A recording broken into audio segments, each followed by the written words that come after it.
The Wicker Man. We'll assume they mean the original, not the, the Nicolas Cage travesty. Midsummer. Blair Witch Project. Other films of that variety. The first season of True Detective had some of that shit. There's a film called Kill List. I'll have to rewatch that, actually. That's a really good one. It starts off like, oh, cool, whatever, and then I think like the last third, it's just fucking like, oh, shit, oh my God, what's happening? With this kind of stuff. That Radiohead video with all the little animated in the village, and it's, all of that. And now, Thistlebone. Funny. Good stuff. Folklore horror. Or folk horror, I guess, as it's just commonly known. There's people in the woods, and there's a cult, and they're fucking weird. They sing, and they dance in circles. They probably smell weird.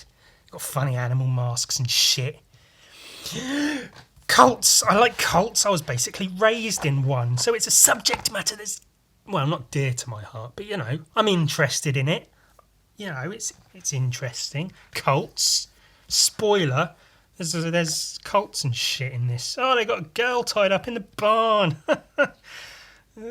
Fucking weirdos. There's people in cafes talking about shit while there's people with fires, crowns made of flowers, and bearded men controlling women. Those men. What are they like, eh? Oh, fucking look at that. Animal masks, animal fucking spirits in the woods. A girl falling. What's going on? This is Thistlebone, written by T.C. Eglington, but more importantly, drawn and painted by Simon Davis. And actually painted. It's a hand-painted comic, which is just not enough of nowadays. 2000 AD, published it, and I think unless you're like indentured, you're in deep with 2000 AD as an artist who paints traditionally, they don't tend to work with many traditionally painting comic book artists. It's all digital stuff, which is cool, I guess, but hand painted shit, like, look at that shit, man. Fucking, you don't get this. Well, you can recreate it quite well with digital stuff, but it's watercolours and gouache paint, and it's really fucking cool. There's just, and knowing that it's hand painted has just an extra sort of spark to it. Like the contrast, the stark blackness of the being, Thistlebone, those red eyes in the middle, and the little fading, so you get her not crowded by the darkness or anything in between the bright. That's just fucking, that's nice, man.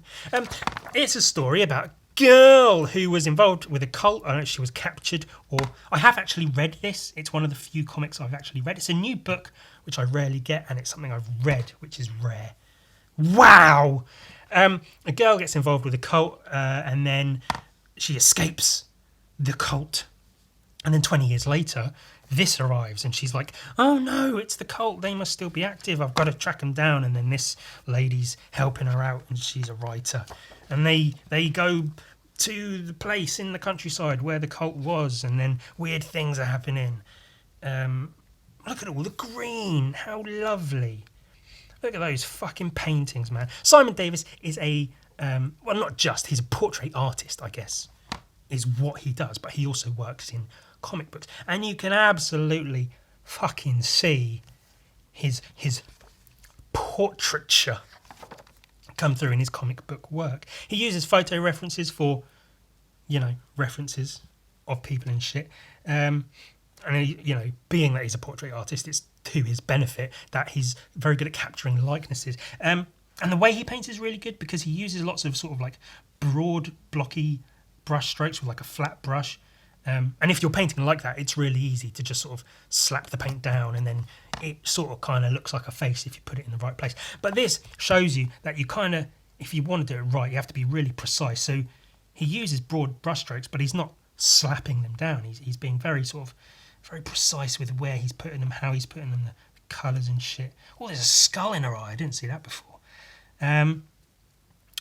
I like the technique of having her with like this pale blue skin, which, you know, for as realistic as the comic is in general, it's a good design choice, I guess. A bit of an odd one, but at the same time, it's. I mean, if nothing else, it's a good way of telling the characters apart by skin color. How everything should be done. Separate everyone by skin color so you can tell them all apart. The one particular thing Simon Davis does, which I fucking love, I adore, is he does panels quite well and quite a lot. You know, some good sort of like panoramic sort of stuff. Panels. But I love when he does this. It's like one big painting with other panels, and not even panels, just like heads with the flat edges laid over the top. And it's all painted as one thing, so it's not like he painted these on paper and then stuck them down. It's all drawn on the same page and then painted. And you can see, like, it's all the grass and foliage is all behind them because it's all one piece, but then it's fucking smart, man. And again, being like a fine artist as he is, his sense of colour is pretty spot on, his sense of design. Like, these are the flashbacks. So while they're not completely just grayscale, black and white, they feel desaturated, but he's still using colour, purples and blues, which sort of add to it. So it's not just black and white like some people might do, me, for instance. But it's just a toned down, like you've turned the saturation knob down, but not all the way, so it's still, well, you get it. I don't need to fucking carry on talking about that. Fucking nonsense. There's weird things happening. There's dead birds. What's going on? I'll punch you, you bitch. Mysterious things happening. I love this, you know, design. The bright white spaces. Not bright white, just white spaces. Because here, you know, it'd be I guess it would be an easy decision to make to paint in the hills in the background with little cottages on top. But that white space is really cool. And it's good because with something like that in the middle of the page, you don't want it crowded with all these other details and things. Plus, yeah, having too much green around might sort of crowd it. But no, his colour design, nighttime, blues, purples, darker colours. Like, it's a white background, so it's quite bright, but at the same time, you know it's nighttime. Partly because this is clearly a nighttime scene, but also colour-wise, design-wise, painting, art-wise, it's a nighttime scene. That's very good. That's very good. Oh, that looks like my bedroom. How fun. I love being, 2000 AD, the writer, the artist. It's all British. It's very British, very English. And Simon Davis does really well at capturing that sort of Britishness. Sort of English countryside, little village sort of life, whatever. You know, anyone can Google image British terrace houses and country lanes with fucking villages and shit going on. Ginger kids, ugh.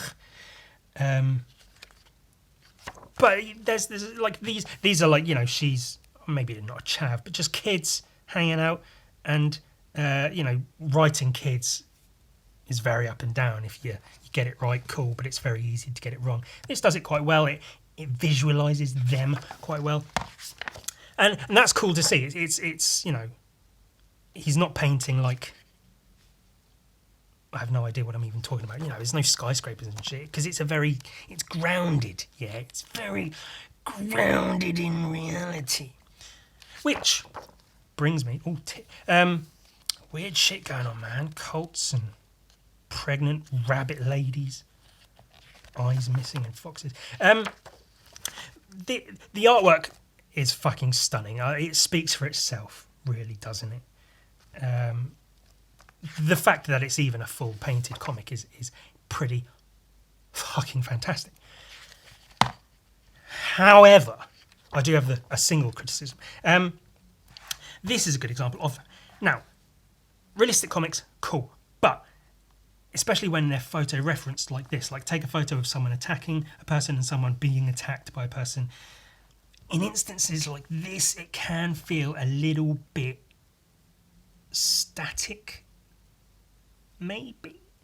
Like if I'm reading comics, which I don't do often. If I'm looking at the pictures in comic books, in general, I like them to be not overly cartoony, but exaggerated to the point where, you can really see and feel movement by how it's drawn. If it's drawn a little bit over the top just to show like a stretch of an arm just to show that it's moving, whereas stuff like this, and especially I see it in mouths a lot.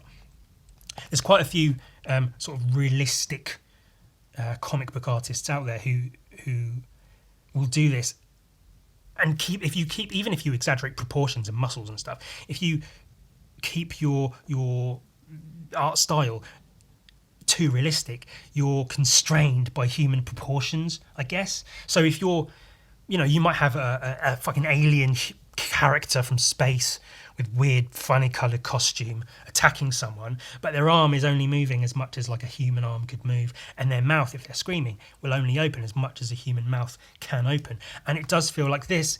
You can see she's screaming and you get the idea, but there's just something about it that feels just a tiny little bit too just frozen in place, as opposed to expressive and really showing the movement. Like, you get an idea of movement and what's happening, but there's just something about it for me that's just a little bit too sort of like still, I guess. If you draw someone screaming, my tendency, the professional I am, is to draw the mouth really fucking wide open to show that, like, fuck, something's happening, fuck. Whereas realistic art is constrained by its realism. It's constrained by the very fact that it exists. Which is, for all of my moaning and belly aching about it, that's my criticism with realistic art in general. However, with this kind of book, it makes sense to have your art that way. Because, I see in terms of Britishness, another artist I can think of who does Britishness very well is Jamie Hewlett of Gorillaz and Tank Girl fame. His art and his humour and his sort of sensibilities and style are very sort of British and English, very tongue-in-cheek, a little bit silly and goofy, kind of Monty Python-ish. I think that's where my head was going when I mentioned Skyscrapers, is Jamie Hewlett, even in his sort of over-the-top, crazy, wild, wacky comics, he doesn't draw big skyscrapers in huge cities and sprawling, scenes and action-packed things. It's, the Australian outback in terms of Tank Girl, and then in her tank, it feels like a small, little, quaint British home almost. And, the Gorillaz, two of them are British by design, and they feel like very sort of silly English caricatures, which is really cool to see. But if Jamie Hewlett were to take a story like this, that's grounded in, there may be elements that are or are not supernatural. You're not quite sure if they're actually happening or if they're imagined. But fundamentally, the story is grounded in reality.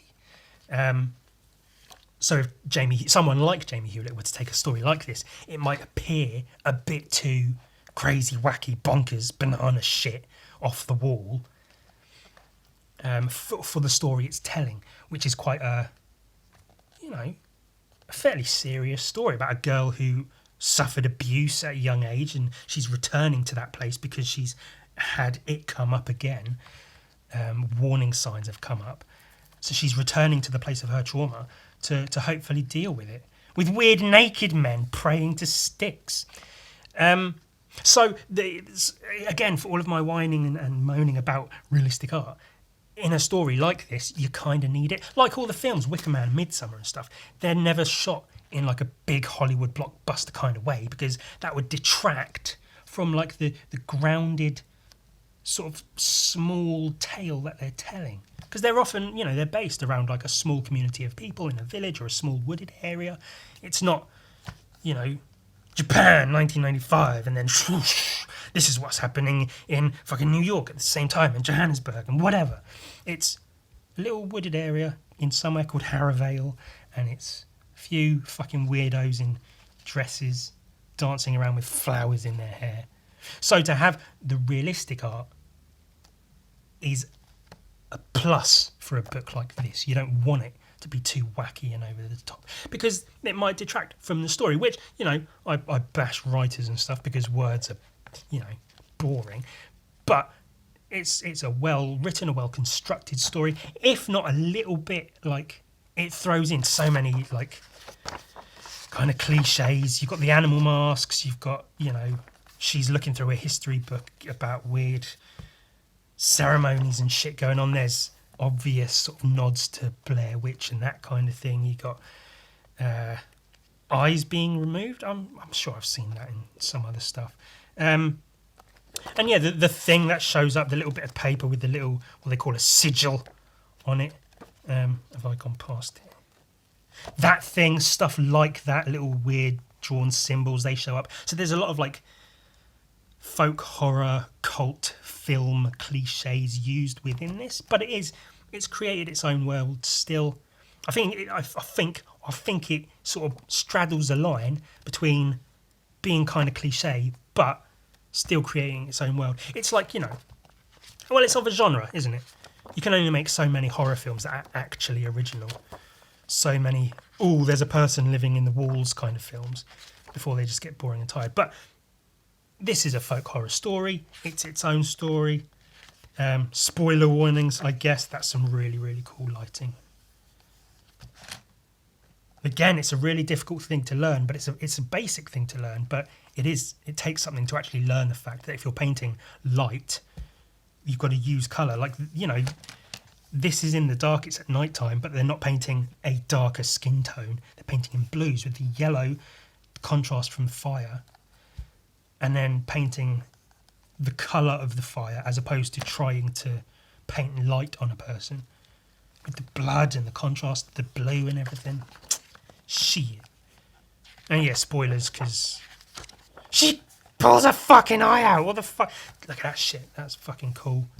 I guess that's like a flashback to, I don't know, the original cult or something. But yeah, ultimately, it's good.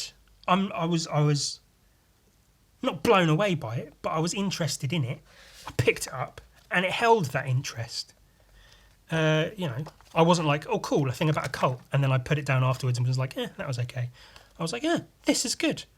I'm glad I actually took the time to read it. There you go. That was cool. Gallery, even the cover's cool. They happen every now and again. Is like covers that are predominantly white. You know, the obvious thing is to throw as much colour in and make it as powerful and expressive as possible, so it stands out on the store shelf. But sometimes you can do that in a much simpler way. You know, that's almost movie poster-esque. And then to have that with so you've got the black and the red lettering with the white background, it's very high contrast. It stands out on a store shelf, man. Even though this copy was on the shelf like that, so I almost didn't see it. That's a really cool cover. Thistlebone. Yeah, just showing off his painting skills. And this is really, really cool to see. You know, you see inks from comic books a lot, and then the digital colour is just added in. So it keeps all the ink, but now it has colour. Whereas this, the ink is almost completely done away with in the actual painted pieces. So there's that one I mentioned before. It's all drawn in one page, but then there's like foliage and shit painted behind them. And you lose the ink, but like not to its detriment. Like sometimes you lose the ink if there's too much colour. Like in old Lobo comics, I've seen some of the original inks of that, and they're like so nicely drawn and cross-hatched. But then when they're printed with the colour and everything, you lose so much of the actual drawing. Whereas this, the drawing is almost incidental. Like the drawing has to exist for the painting to exist, but then the painting is the final artwork. And you don't really lose anything by losing the drawing. So that's cool. And that was Thistlebone. This is book 1, which came out like last week. Book 2 is currently running in 2000 AD. I've missed the first few chapters or whatever, so I'll wait until the collection is out in full and have another look at that. But yeah, Thistlebone. I liked it. It's good.